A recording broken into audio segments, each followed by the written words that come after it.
Hi everyone and welcome. Today we are joined by the economist, the professor, Richard Wolff. It's yeah, fantastic to have you back. My pleasure. Glad to be here. I wanted to ask you first about the scope and the state of the trade war between the United States and China, because I guess the scope is quite wide. We're not just talking about trade, we're not just talking about tariffs, technologies, financial. It encompasses yeah, quite a wide range. How can you explain the trade war? Well, I think I have to respond to the very good question by splitting my level of response.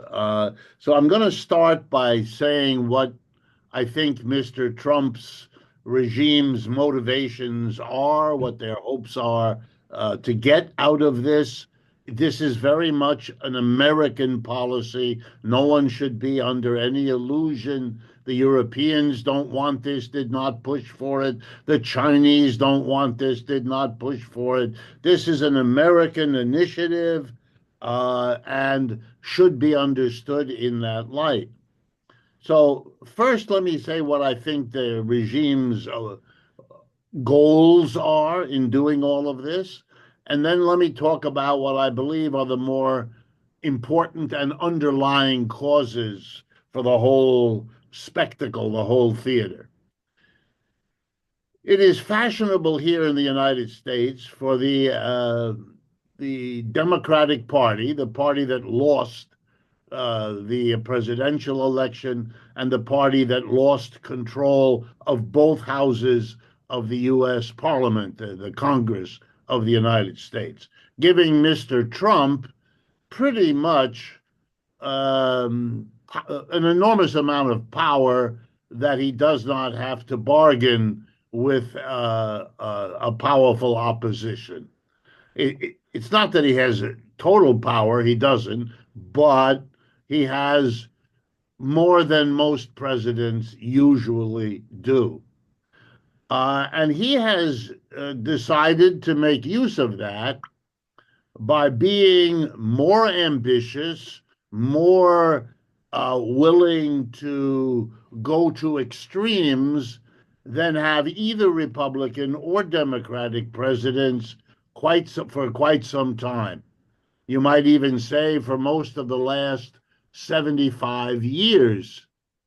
And those 75 years, basically the period since the end of the Second World War, have been a time not only of moderate behavior by American presidents and Congresses and by the two parties, but it's also, and not coincidentally, been a time of the American empire, the heyday, the peak, if you like, of a process that began already at the end of the 19th century, in which the United States displaced the British Empire from that global role. And that made it possible for the United States to make the dollar the world currency, to become the dominant economic, political, ideological, and military power.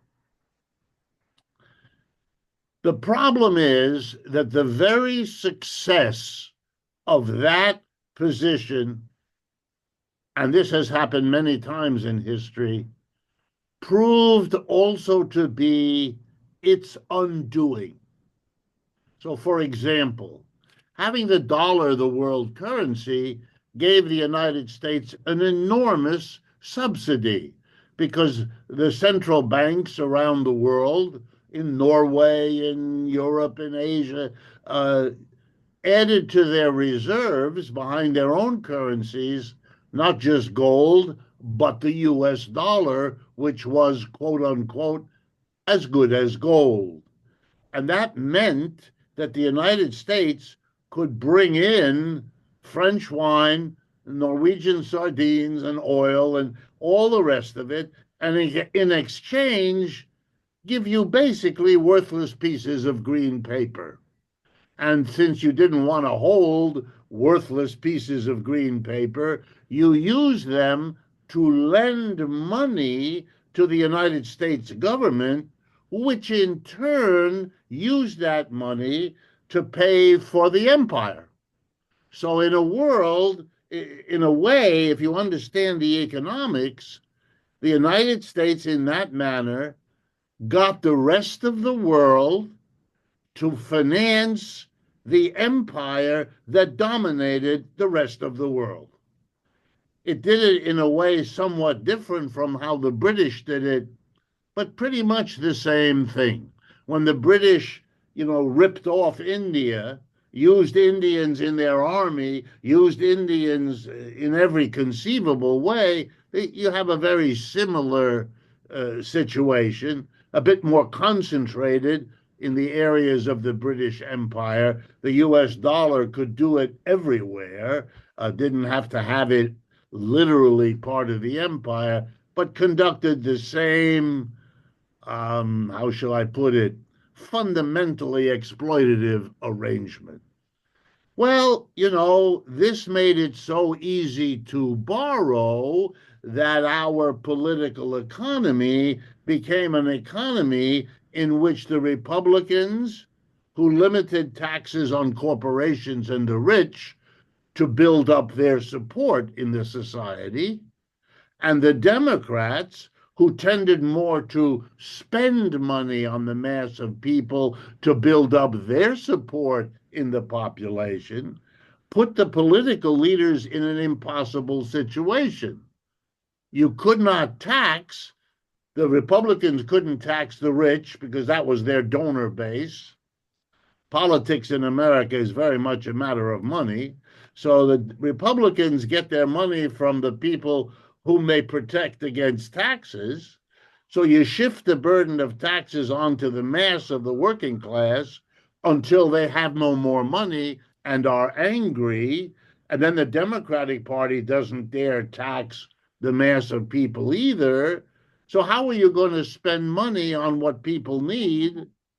A global empire, a defense establishment bigger than anything in the world, and roads and highways and schools and hospitals? The answer is you borrow. And you borrow because you can, because the whole world is busy parking the dollars that they need in the form of treasury securities. So we go into debt. Our debt is now $35 trillion, and our GDP is about 26 or $27 trillion. You see the problem. And a week ago, Monday, the Japanese, one of the most docile allies the United States has had since the Second World War, for the first time said, it is too risky. You cannot ask us to lend you more money. I should mention the United States is the biggest debtor country in the world, and the number one creditor of the United States is Japan, and the number two is the People's Republic of China. And therein lies more than I can explain in many hours. Just remember what I just said. You will understand where we are. So, what is Mr. Trump doing? He's desperately trying to deal with the impossible situation of the American government's finances in the conditions we now face. It's trying to bring down the spending more aggressively than anyone has done, and he's trying to bring up the income of the government more aggressively. When it comes to cutting spending, that is, as I'm sure you and your audience know, the wholesale canceling of half of what the federal government does. This has nothing to do with efficiency, which it isn't. It is an exercise in whatever the opposite of efficiency is. That's what we're watching. And everybody with half a brain knows it. This is not about efficiency. This is about taking care of business by slashing whatever the government does, because whatever damage that does is less than the existential risk of being unable to borrow, which is the way this empire has been held together. And number two, to try to make an income for the government out of imposing tariffs on the whole world, trying to tell the American people that this is a burden on everybody else, not them, as if the whole world, faced with tariffs, will now bring their prices down to offset the impact of the American tariff and thereby hold on to their market in the United States. Because if the tariff adds to the cost for Americans, if you in Norway reduce the price of your oil or your sardines or anything else, then the price won't go up so much and you'll be able to hold on to your market. But the government will get the revenue of the tariff to bring that in. And by doing it to everybody, the whole world, you can begin to see the empire trying to hold on, but you must understand it is desperation that drives this, not some cool working out of a new policy. This is the old policy, cutting spending, which Republicans do. If there's anything new, it's that the Republican Party, having spent the last century being the anti tax conservatives, have now imposed the biggest tax imaginable on the American people. This will come back to haunt them because it's an opposition to every ideological, these are libertarians. They believe that the government should be minimally involved. They are bringing the government in massively. We have turned away from globalization and neoliberalism to self focused economic nationalism. And there is no concern for the rest of the world, and particularly not for the allies, Canada and Mexico here, and the Europeans and the Australians and so on around the world. This is a plan. It's not very well thought through. It is already producing backlash that makes it very unclear whether this is going to work at all. But it is a plan. Okay, so that's the first level. The second level is this: Mr. Trump is desperate, but that's not because Mr. Trump has had something wrong with him. I understand people don't like his style. He is very all over the place. He clearly doesn't understand many of these things. When he first began talking about tariffs, he really said that they would be paid for by the countries that he targeted. He didn't understand that Americans pay a tariff to the American government. That had to be explained to him over and over again. And even now, he sometimes seems not to quite get that. His language is the tariff is going to be paid by the Chinese. No, it isn't. It's a little bit like in his first presidency, he told the Americans that he was going to build a wall to block off the Mexicans and that the Mexicans would pay for the wall. The Mexicans immediately said that will never happen. That will never happen. And it never happened. Right. And so now that he can't say it, so he doesn't say it anymore. Well, the rest of the world isn't going to pay these tariffs either. It's not what's going to happen. And so for me, what I see going on is a desperation that cannot be admitted by the United States. We just had an election between Biden and Trump, and then between Trump and Kamala Harris, in which none of those three presidential candidates said one word about what this underlying problem is. And here it is. The underlying problem is that the American empire is over.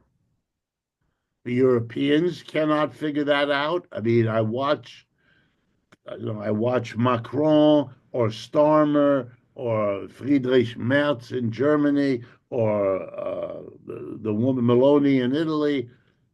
I get a lot of language, but they don't seem to be any more able than the Americans to say what I just said. The empire is doing now what every empire in the world has done.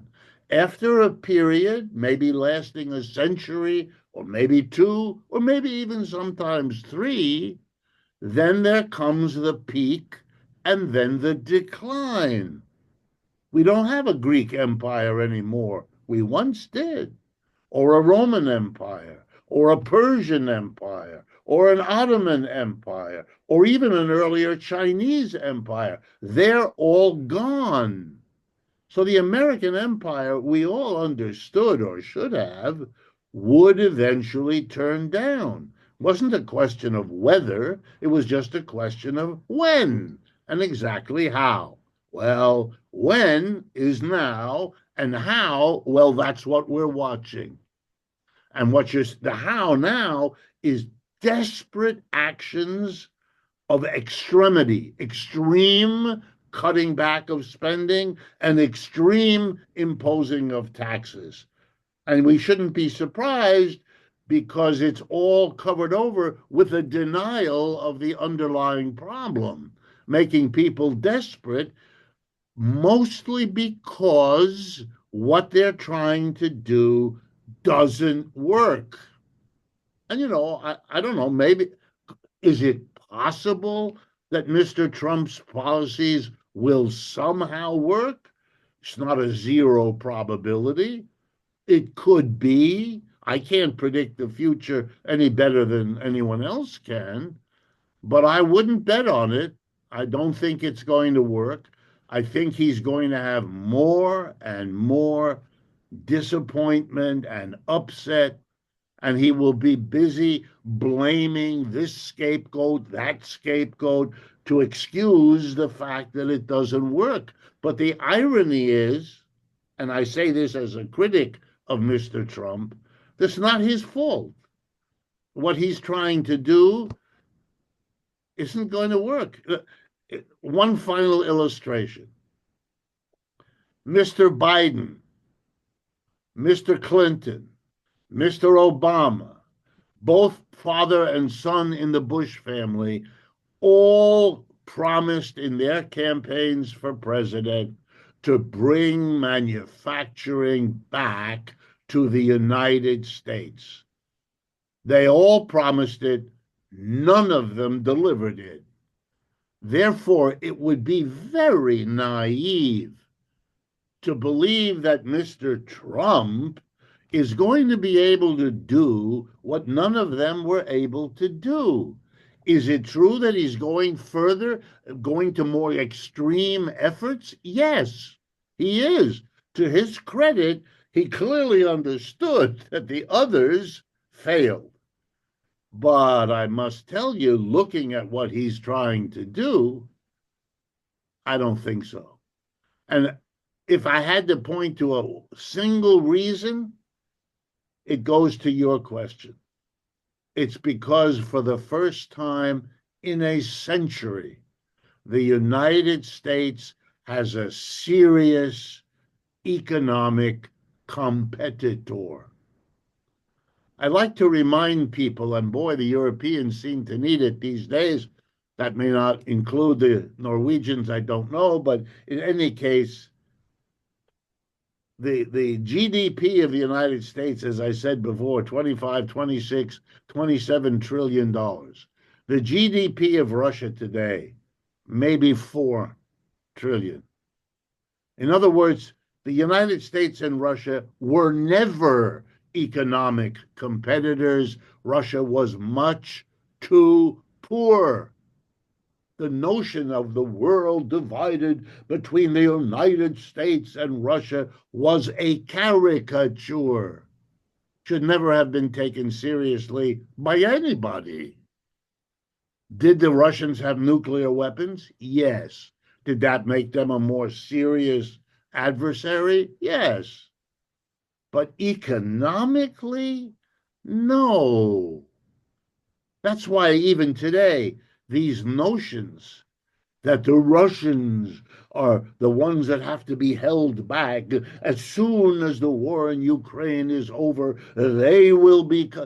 This is the Cold War craziness that has to stop at some point because it is phony. It is a misunderstanding. And this is not a support for the Russians.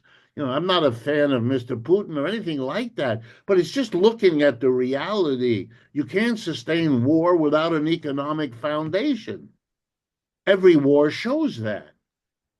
You know, the Russians have worked very hard to have a big military, and look at them. Are they winning in Ukraine? Absolutely. Will they win this war? They already have. But it is taking them now 3 years, and they are 10 times the size of Ukraine. And yes, the Ukraine's having a lot of help from the Europeans and the Americans, but nonetheless, look at the limits of what Russia can do. And it has mobilized 1 million people to add to its military in order to fight this war. They can't fight Europe. It's silly. They can't. They can't even fight Ukraine and Poland at the same time, let alone. That's just propaganda, which is so bad that it's being believed even by the people who should know better because they understand these things. So for me, this is the setting for the so-called trade war. And the most important thing about it, and I say this as an economist, is not this or that tariff. It's the uncertainty. It's the fact that Mr. Trump says it's going to be a tariff, then there isn't one. Now it's 25%. Well, now it's 10%. Now it's 200%. This is impossible. What this does is negate what the whole tariff was supposed to do. I'll give you a simple example. If you're a manufacturer of automobile parts and you have a factory in Mexico, which many of them do, you did that over the last 30 years because of NAFTA, because of the agreement that goods can flow from Mexico into the US, like from Canada, into one another of the three countries without a tariff, without any obstacle, free trade.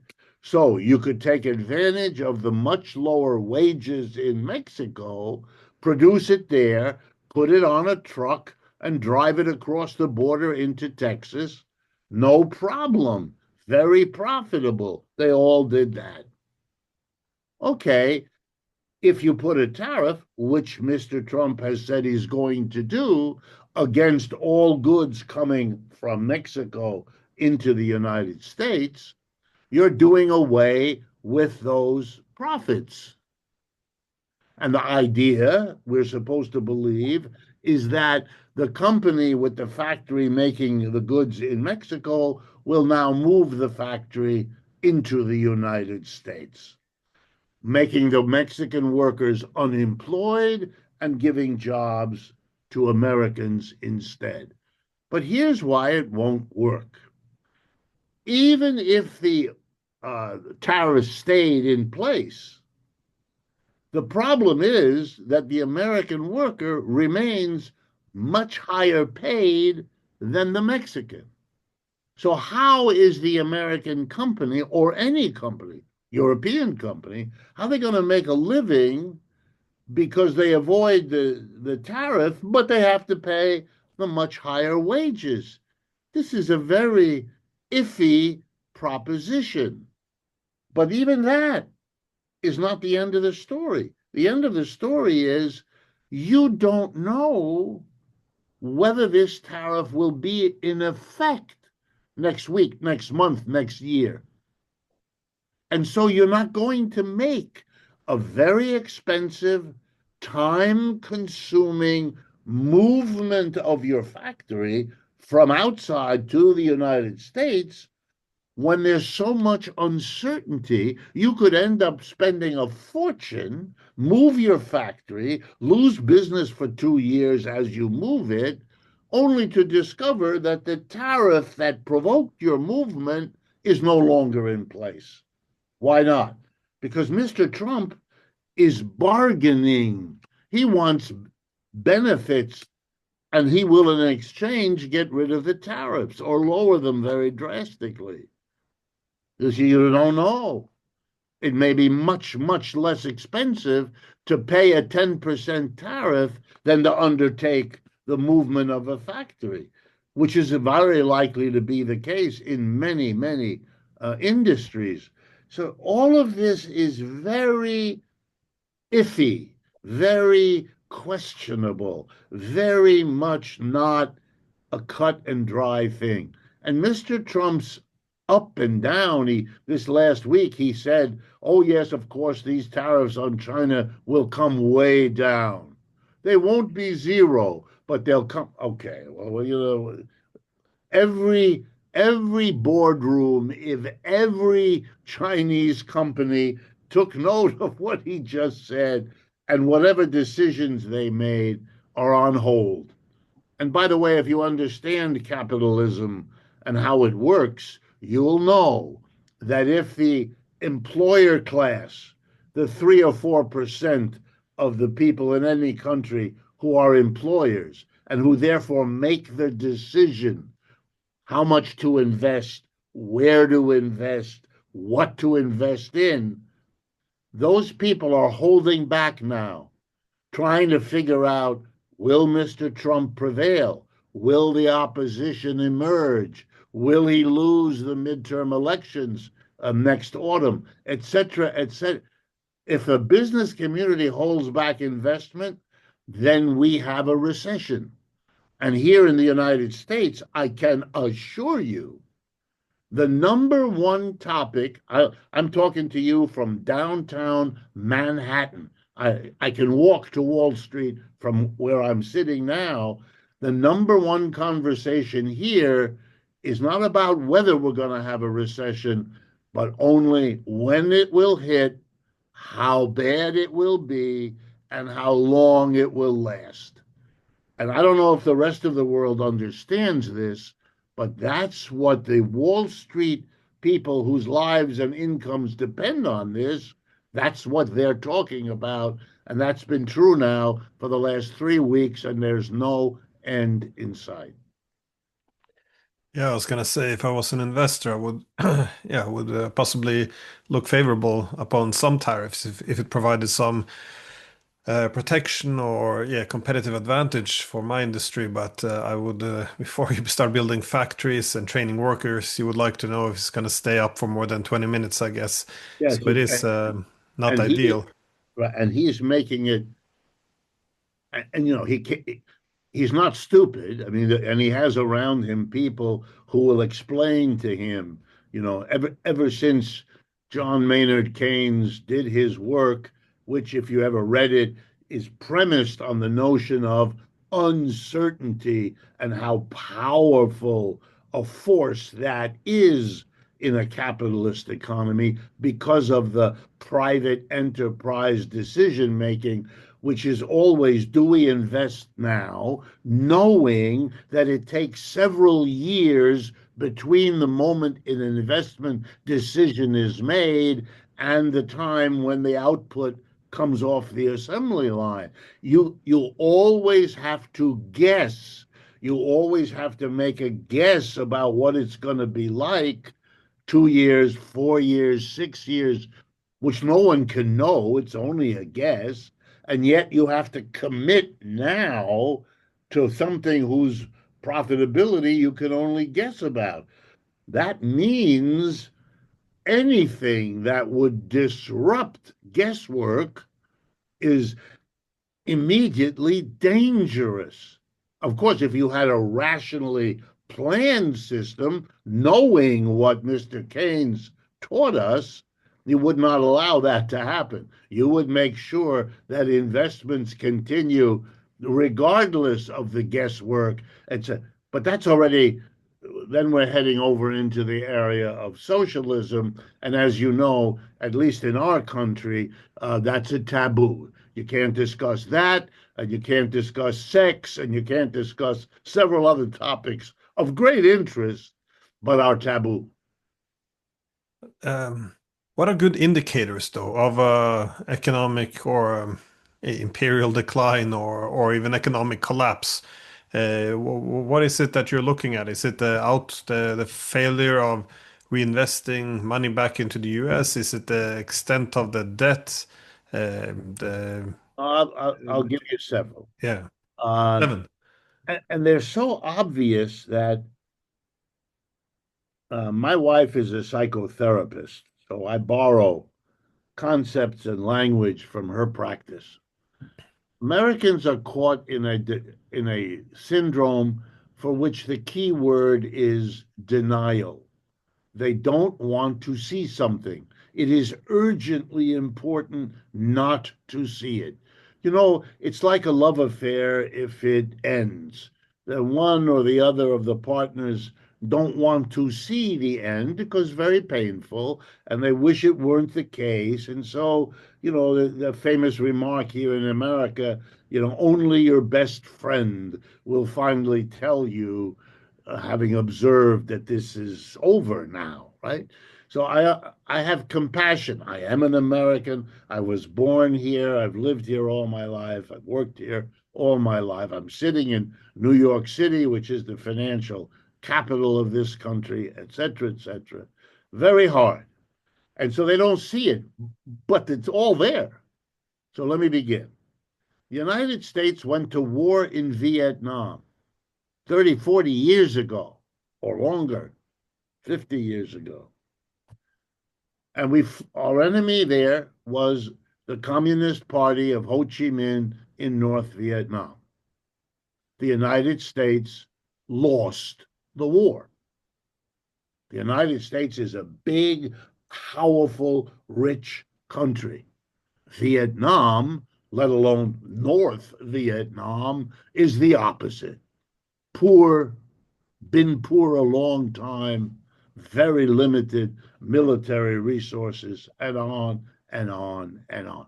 And the United States lost. Who runs Vietnam today? It's the Communist Party, the same party that was the adversary in that war. Who runs Afghanistan today? The Taliban. Who was the enemy of the United States in that war? The Taliban. Who left Afghanistan? The United States. What did the United States do in Afghanistan? Fight a war which it lost. It went to war in Iraq. I don't know exactly what they thought their goals were, but they didn't achieve them. And they're now losing in Ukraine, which has been a war between Russia on the one hand and then Ukraine slash the US on the other. Okay, these are signs of a serious problem for an empire because it has fought several wars with countries much smaller, much poorer, much less militarily organized, and lost over and over again. That's a sign of an empire in trouble. But it's the least of it. Here's another one. In economics, we have a measure. It's a very crude measure, but it's a measure of the size of an economy.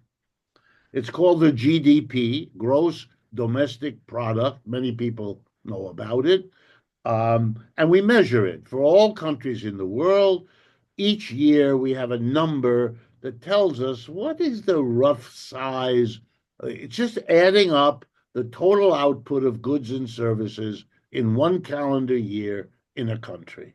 Okay. The GDP of the United States and its major allies, known as the G7, that's the United States, Japan, Canada, Britain, France, Germany, and Italy.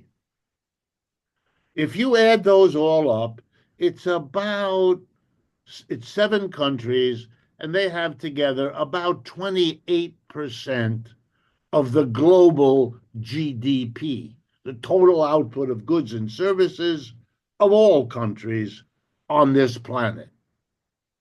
Okay? Now, for most of the last 75 years, this was the center of the global economy. The G7 accounted for a wildly disproportionate amount, and they still do, although not what they once did, of exports, imports, capital movements, foreign investment, whatever, all of it.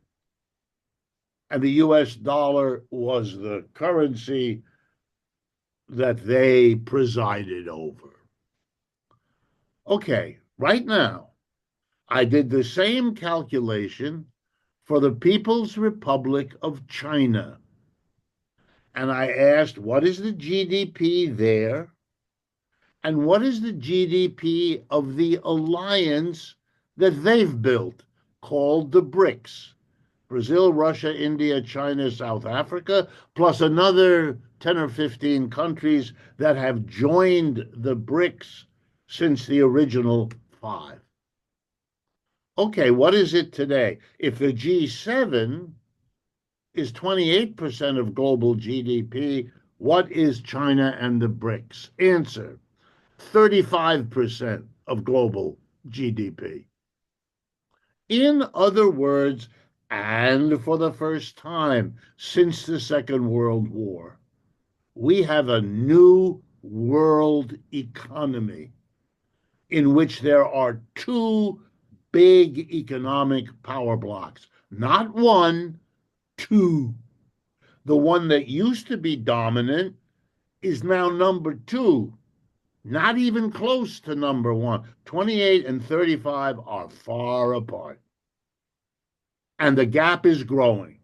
That is, every year, including right now, including 2024, the rate of growth of the China BRICS is significantly higher, double or triple what it is in the West. I'll give you, if you want the numbers, I have them all in my head. I work with this stuff every day. I can tell you. In other words, the gap is actually growing worse to the favor of China, to the disfavor of the G7. Okay, this is a total transformation. Here, I'll give you a couple of ideas of what it means.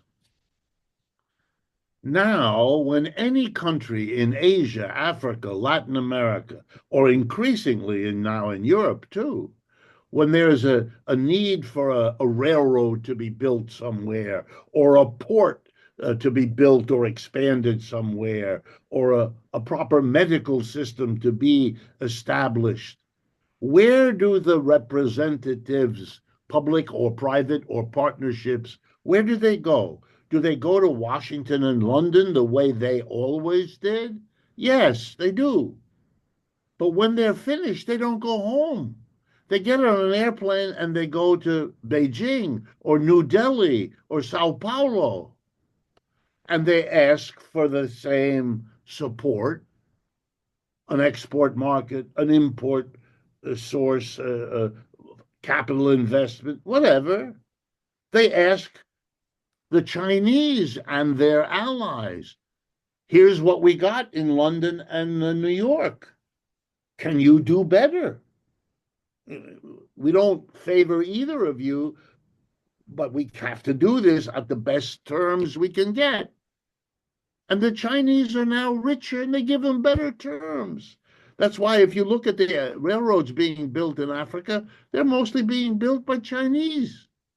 If you look at the big ports emerging in Latin America, they're all Chinese. There's no mystery here.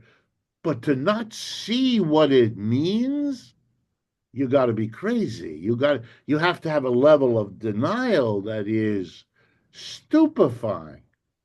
If you add up the population of China and the BRICS, it's between 50 and 60% of the people on this planet.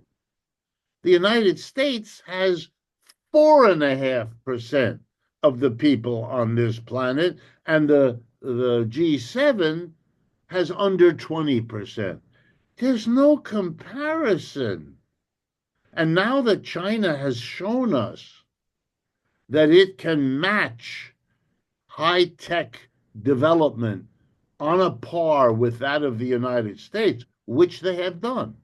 Every great high tech company here, Apple, Amazon, Intel, you name it, has an analog, has an equivalent in China. And in a number of cases, the Chinese now are already ahead of the Americans. Electric vehicles, no contest. The Chinese won that. Solar panels to convert the sun into electricity, the Chinese, and we're not going to catch up because they keep making advance. The best battery for an electric car has been produced by the BYD Corporation, a Chinese car company that can now recharge your car in 5 minutes. Takes less time to recharge the electric car than it takes to put gasoline in your car the way we have always done, and changes everything. So the problem in the United States is that when I go through, and I could keep going if you want, this morning's headline, either in Bloomberg or the Wall Street Journal, gives you another way of understanding it. A survey has been done, and it shows that the number of young men, not women, men going to college after they finish high school is dropping dramatically. Why? It's too expensive. The atmosphere in the country is that it's not important. Universities are not important. Okay, this this is as if when I read that, I'm watching slow motion self destruction. This is capitalism, US capitalism, self destructing. I teach, because I still teach in American universities. I teach, like all my colleagues, left wing, right wing, we all teach that the future of the world economy is going to favor people with a lot of education, who have technological skills, computer skills. The more menial tasks are going to be done by artificial intelligence and blah, robots and all. What are we doing? The Chinese keep adding to colleges and universities. We are closing them in the United States. This is crazy. More and more American students are going to Europe because they can get a college degree without paying and going into deep debt, which is what you have to do now here. This is not industrial policy. This is the opposite of industrial policy. We are undermining.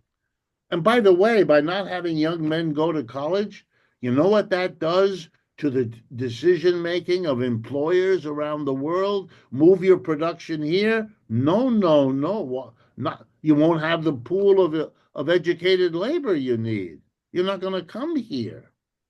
It's just you're watching desperate activity, trying to hold on and finding it more and more difficult.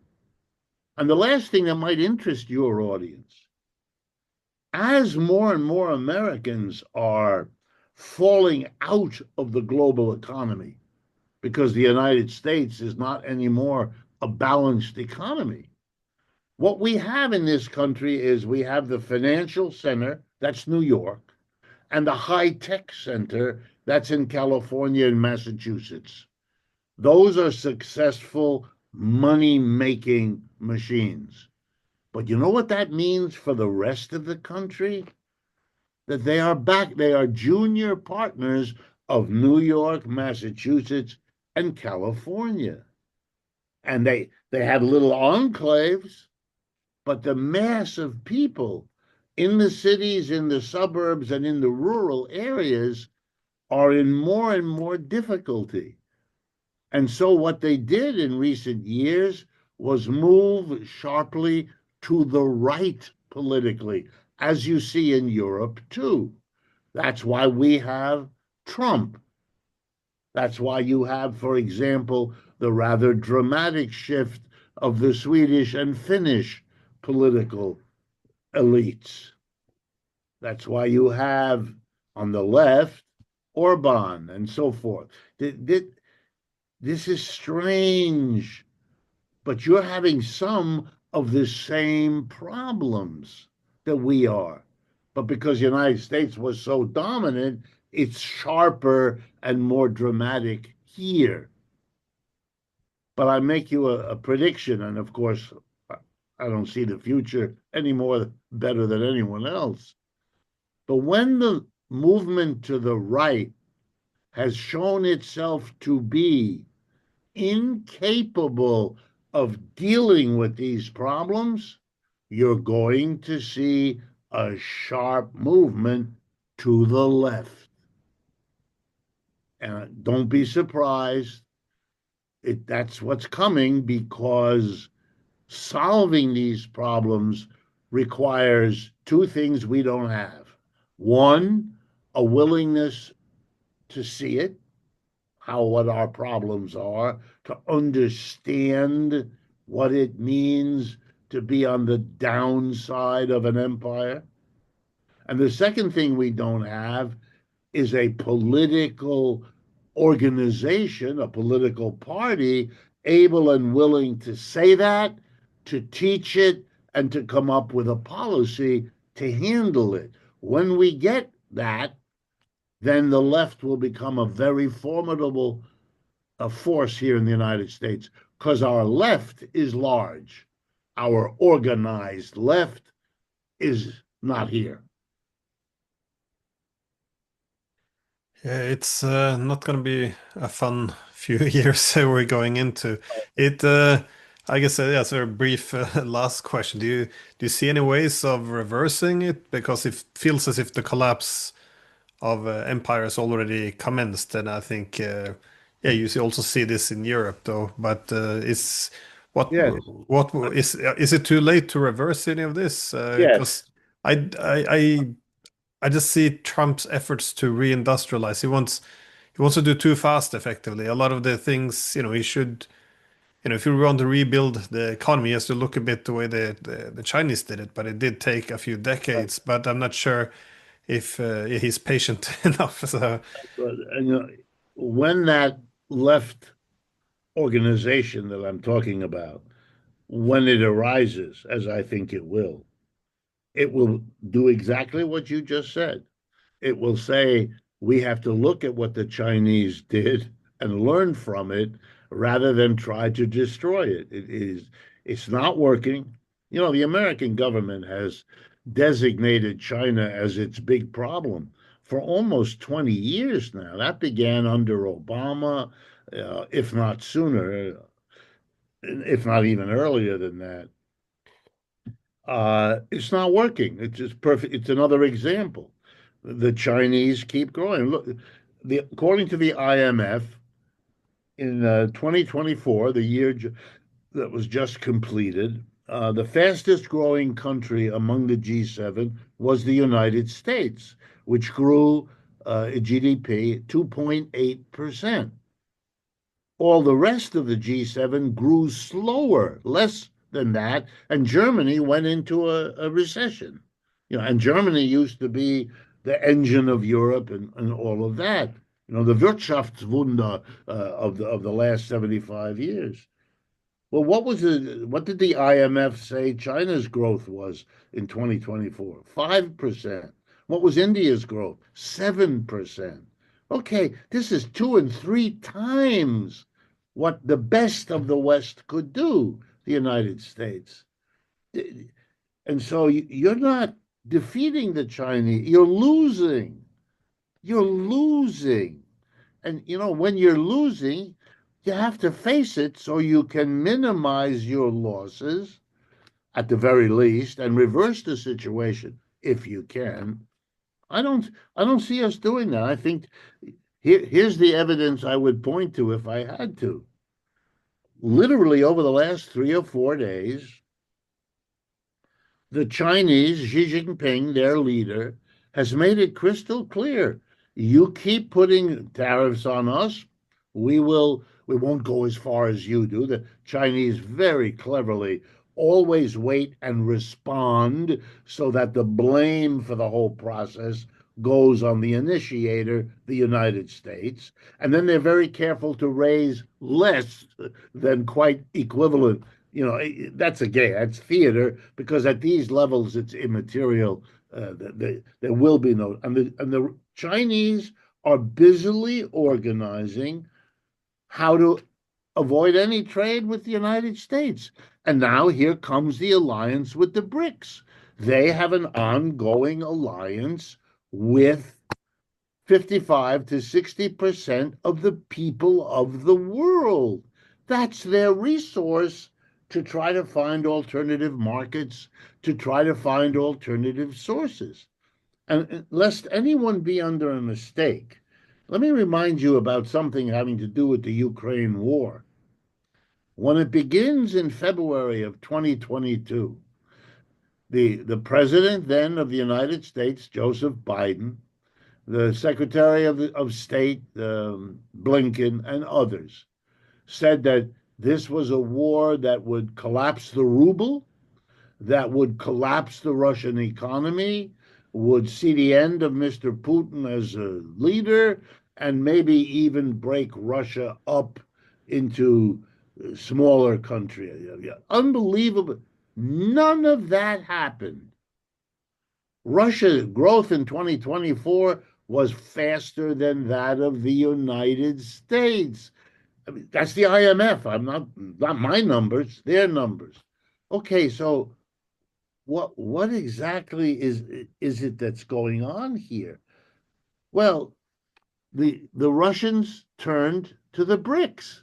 When Europe says we're not, when they blow up the Nord Stream pipeline there in near you up there in the North Sea, and the Russians can no longer sell oil or gas en masse to the Germans and the rest of Europe, they went to the BRICS and they sold their oil and gas to India and China. I mean, I'm making it simpler than it is, but that's the basic story. They solved their problem. They made the sanctions fail. Russia is the most sanctioned country in the world. The United States has hit them with sanctions. Europe has hit them with sanctions that don't work. They don't work. They are a failure. You have to you have to at least admit it, which they don't, because they keep talking about more sanctions. So they have to understand it doesn't work, and they have to ask why not. And the answer is the BRICS. Well, then if you have tariffs against China, of course, what the Chinese are going to do is look at exactly what saved the Russians.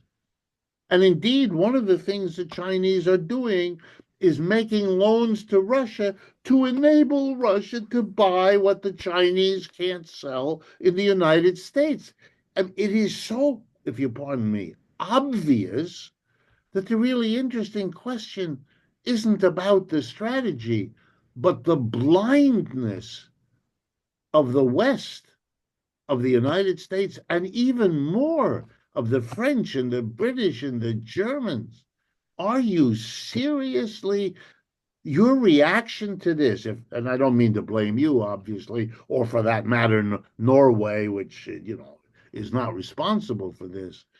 But when I read in the newspaper that Friedrich Merz is going to borrow money in the name of Europe to build a German military with $800 billion, I mean, are the rest of you in Europe going to allow finally that Germany will have the military? Because Germany will never be able to intimidate the United States and China, but it will be in a position, if it has that kind of military, to oppress you again. I mean, my God, the perversions emerging from this blindness, this denial, should worry Europeans. It worries me. My mother was born in Germany. My mother is born in Berlin, and my father in France. I speak French and German since my childhood. I'm an American. I'm born here and work here and all that. But half of me is still part of the European uh, culture and all of that.